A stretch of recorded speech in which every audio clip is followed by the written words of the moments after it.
everyone! I'm here at the Gresford Miniature Railway to meet some mini steam trains. These trains are exactly the same as real steam engines, except much, much smaller. But that means they're really fun to ride on.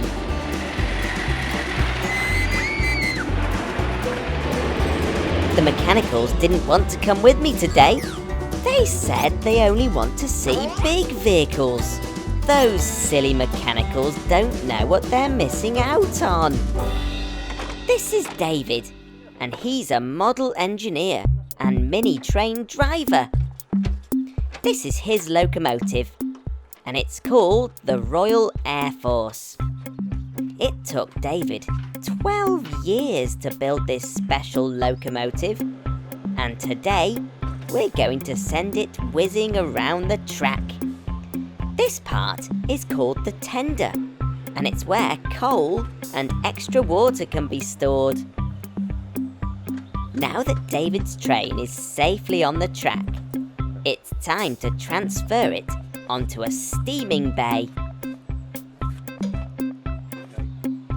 This is where the fire inside the locomotive can be lit, and the boiler gets filled up with water. This process is called steaming up. First, David uses this pump to fill the boiler with lots of water. The boiler is inside this part here. More water can then be poured into the tender to keep the boiler topped up when the train is running. Okay, gents, tea's ready. Hey. And here's one for you, Gecko. Oh, thank you very much, Paul. Next, it's time to fill the firebox with coal. David has soaked these bits of coal in a liquid that makes them burn much faster. The fire is then lit from underneath the firebox. David builds the fire by shoveling more mini pieces of coal into the firebox. As the fire heats the water in the boiler, the pressure builds up and has to escape somewhere. And whoa! There it goes! A quick oil around the parts and cylinders to keep everything moving smoothly, and we're ready to go. David's friend Paul swings the track over, and it's full steam ahead.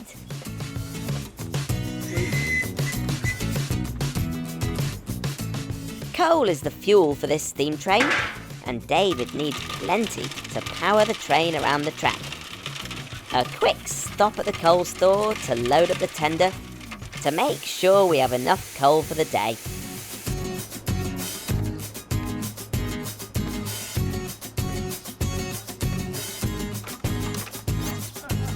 To let David's train onto the main track, Brian here needs to change the points. He checks no other trains are coming, pulls these levers, and the track magically moves all by itself. Green means go! Woo! Now David can whiz around the track.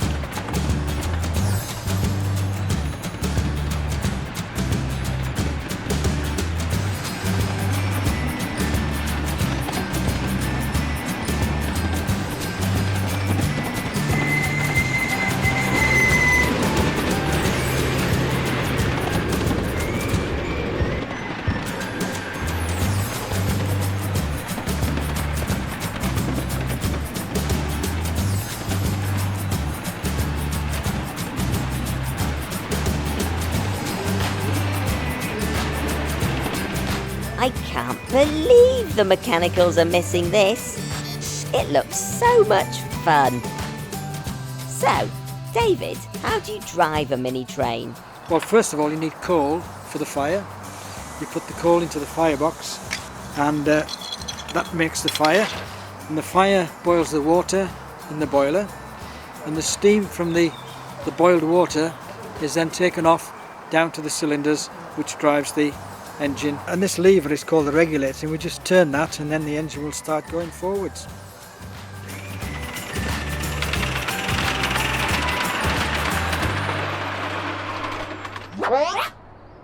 Hey, mechanicals! Have you been here all along? Do you want to have a ride? David, the mechanicals are so excited that they're letting off their own steam. Come on, mechanicals, jump aboard.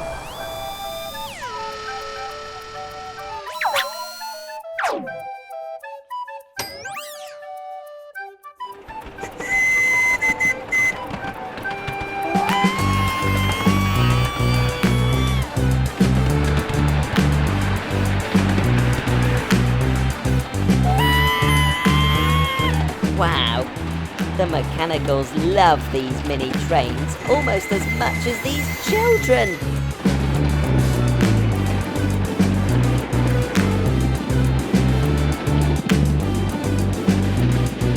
Helicopters are used all over the world for transporting passengers, but the most important use for them is rescuing people from areas that are difficult to get to by land.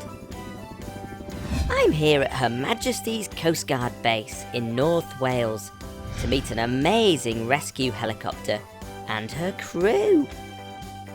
The helicopter behind me is used to rescue people in need from the sea or from the mountains. If someone hurts themselves on top of a mountain, it's impossible to get an ambulance up there, so the Coast Guard's called.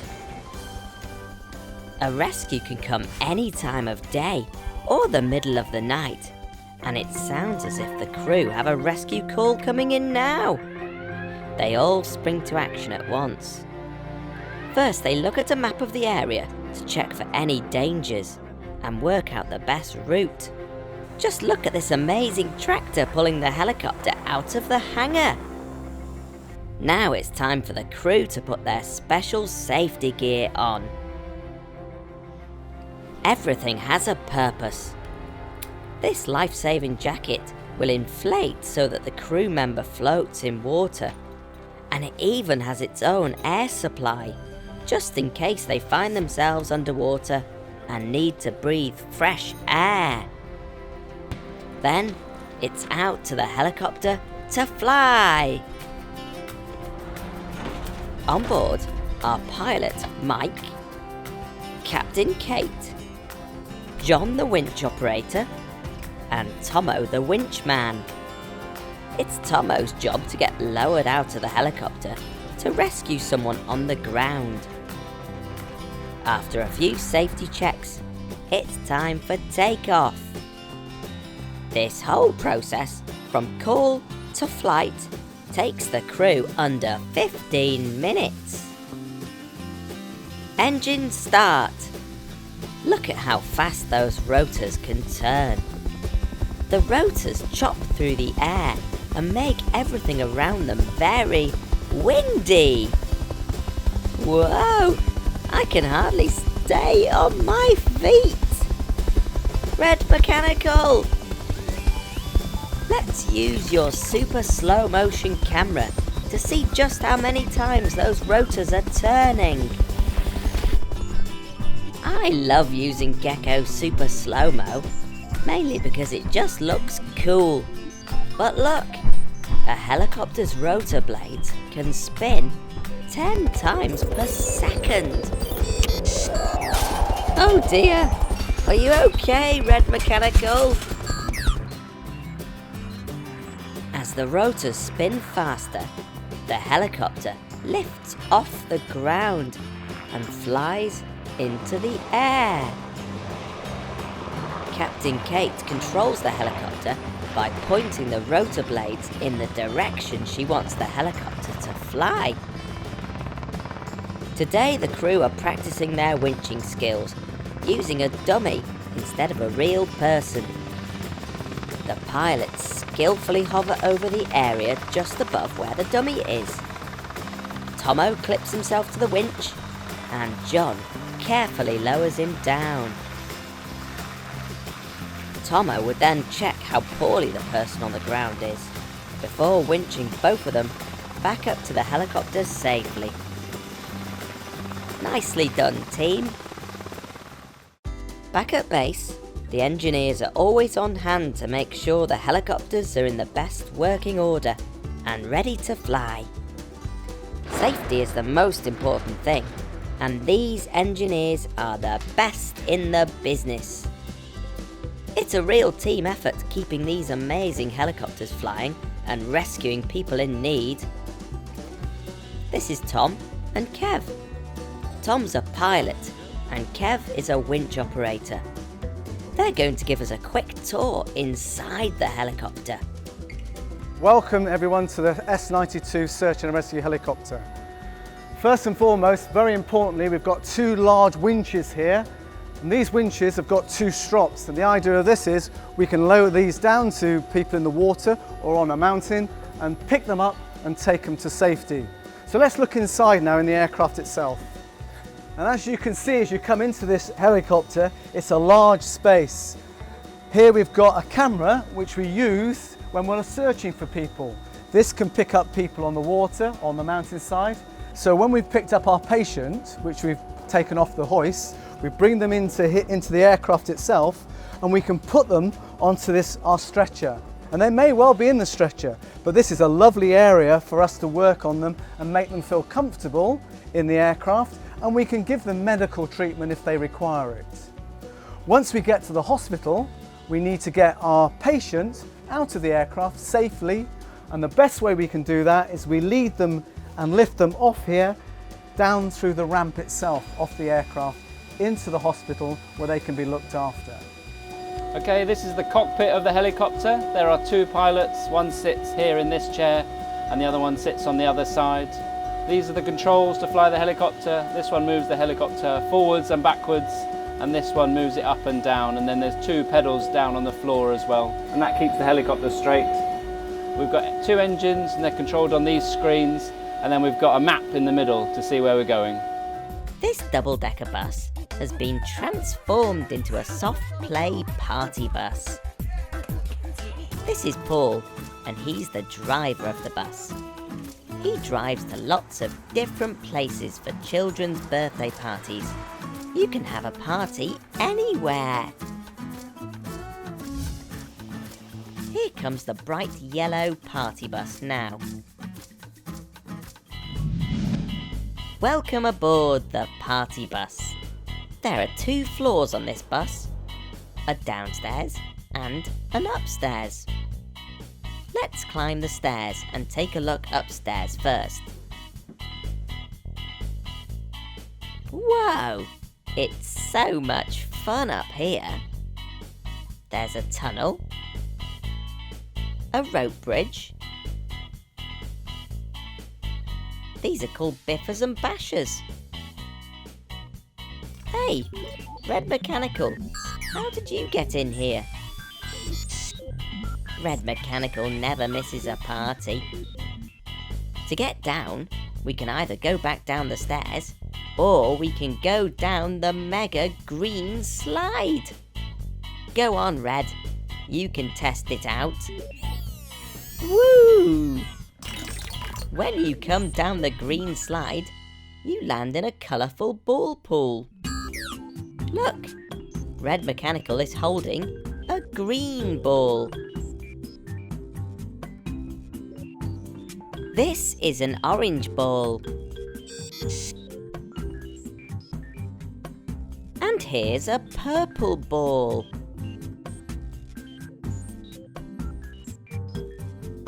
The fun doesn't stop there. Downstairs, there's more places to run around and climb. Paul's getting the bus ready for a party, so it's time to connect the bus to a generator. A generator is something that uses fuel to generate electricity. That means Paul can turn the disco lights and music on in the bus. Here come the kiddies now, ready to party. Put your shoes in there for me, please. You okay? See you in a minute.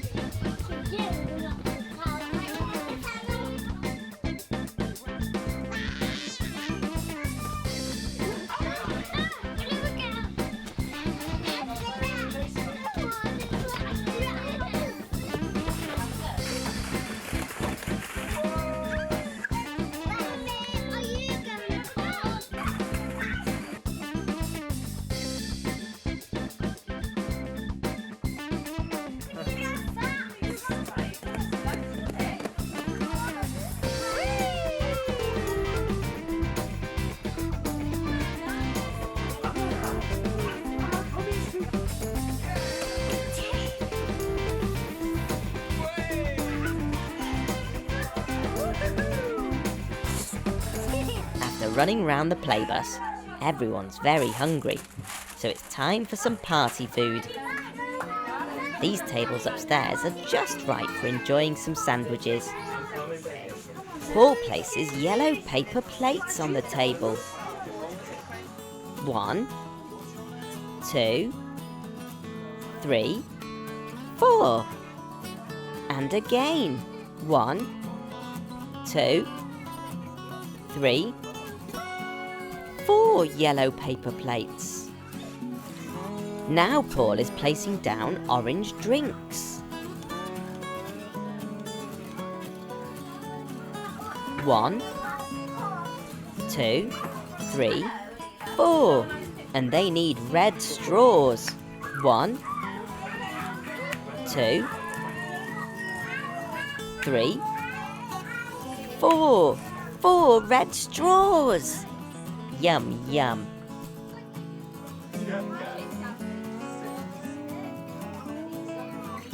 Before everyone leaves, there's one last thing to do.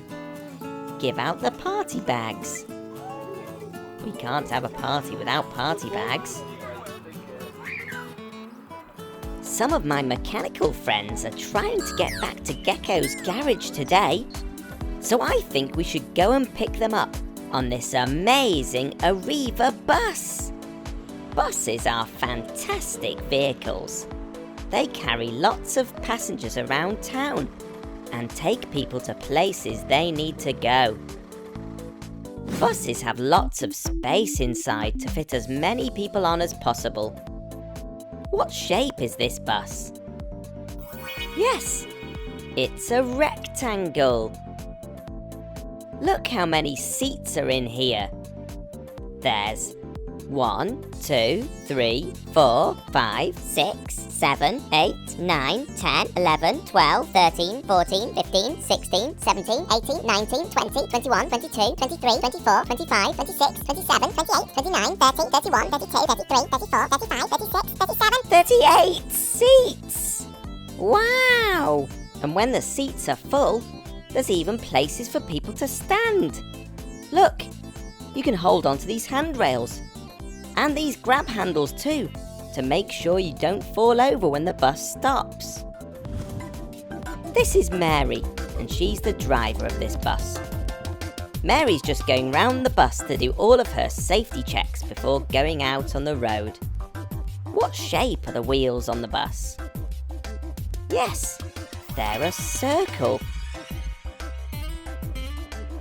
This bus is special because it runs on electricity. That means it doesn't have to be filled with petrol or diesel, but instead it can be plugged in and charged.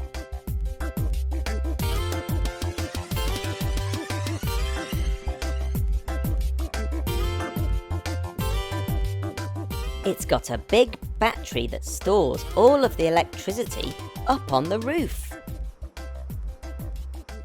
Hi Gecko, do you want to come and see where I drive my bus? Yes, please. Mary sits in a place called the cab, and to get into the driving seat, she opens this door and climbs inside. Mary can then press this button to open and close the electric doors.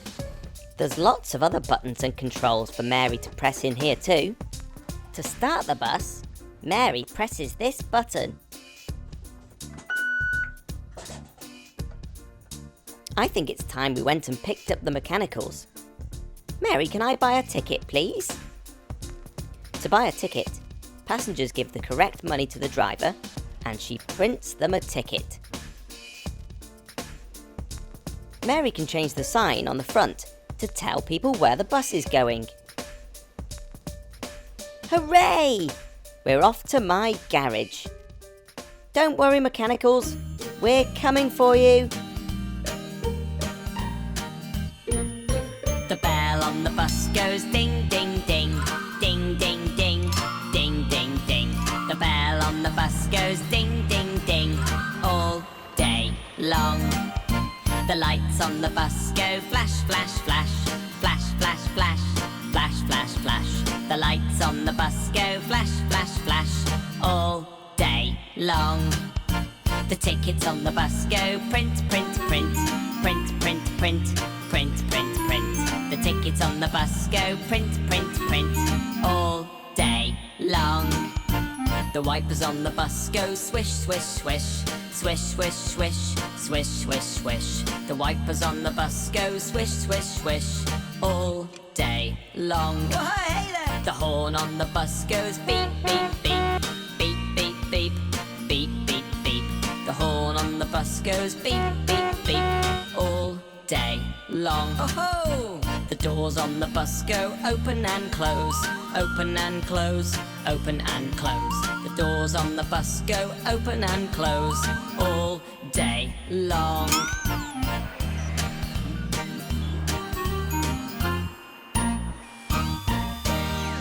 Hello, Red Mechanical.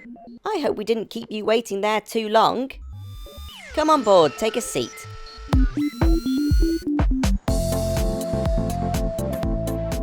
The thing I love best about travelling around on a bus is looking out of the big windows and spotting things.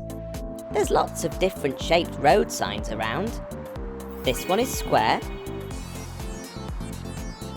This one is a circle. And this one is a triangle. This one's very important because it tells vehicles to slow down because there might be children around.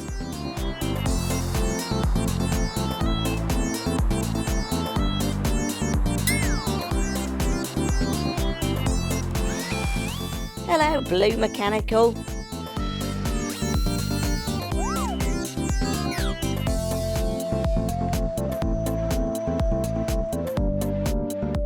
We've had to stop at a traffic light because it's on red. There's 3 different traffic light colours: red, amber and green. The red light means stop, the amber light means the signal is about to change, and green means go, go, go. This bus is very smooth and very quiet because it runs on electricity. That means it's even better for the environment than other buses. It's Green Mechanical. Hello. Right, I think that's everyone now. Let's head back to the garage.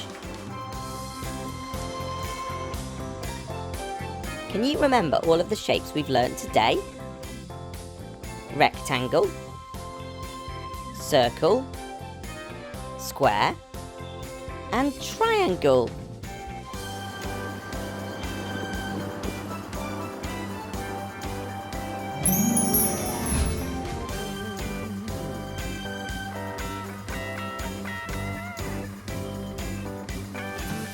I love steam trains, so today is my lucky day. I'm in North Wales to go on a ride through the Snowdonia Mountains and learn all about these amazing machines. Woohoo! This train is just leaving the station now. Look at all that steam coming out. It's no wonder they're called steam trains. Many years ago, these trains were used to transport slate from up high in the mountains. But now they're just used to take lucky passengers on amazing train rides. Come on, let's get on board.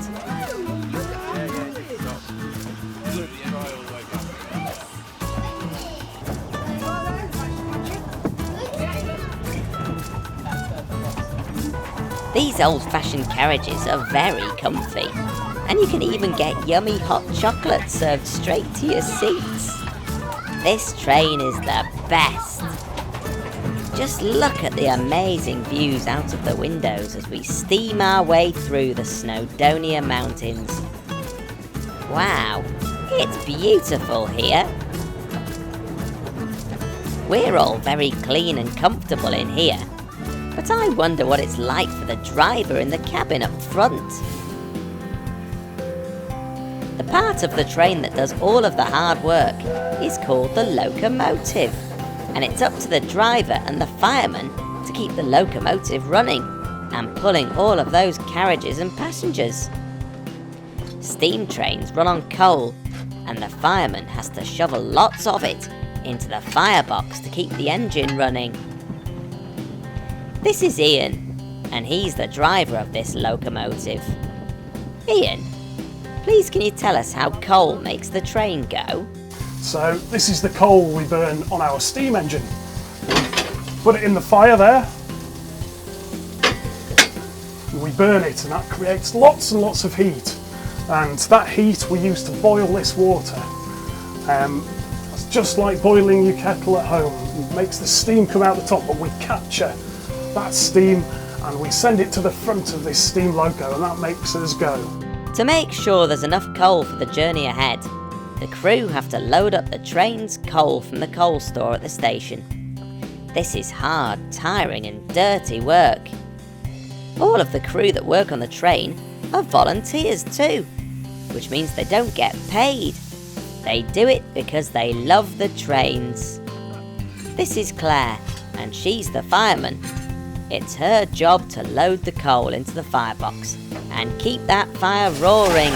And what I'm doing now is I'm making my fire bigger because we're pulling a very big train today, so it needs a nice big very hot fire to be able to do that.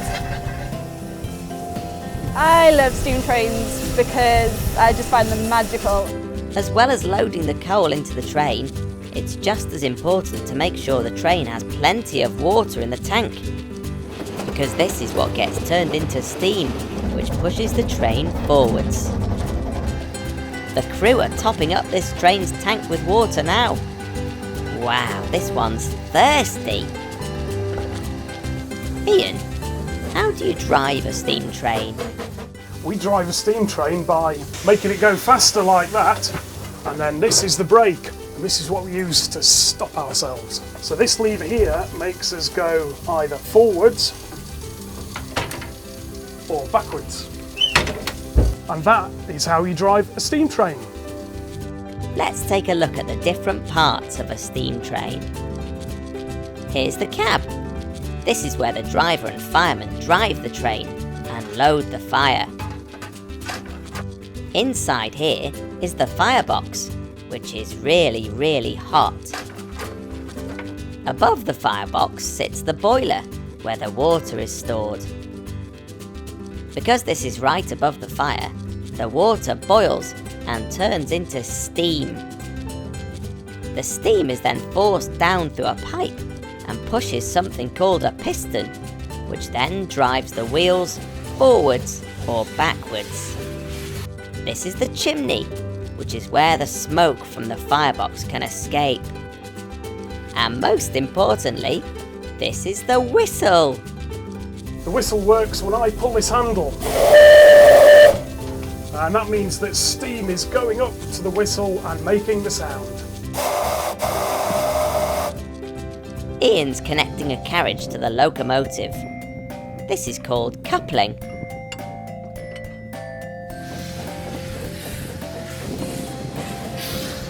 Because these trains are very old, they take a lot of looking after, which is why the Festiniog and Welsh Highland Railway have their own special garage with an amazing team of engineers, mechanics, joiners,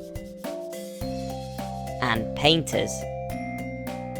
This place is a hive of activity. In here, they're building a brand new carriage from scratch. And in here, this is where the beautiful details on the outside of the carriage are painted on by hand.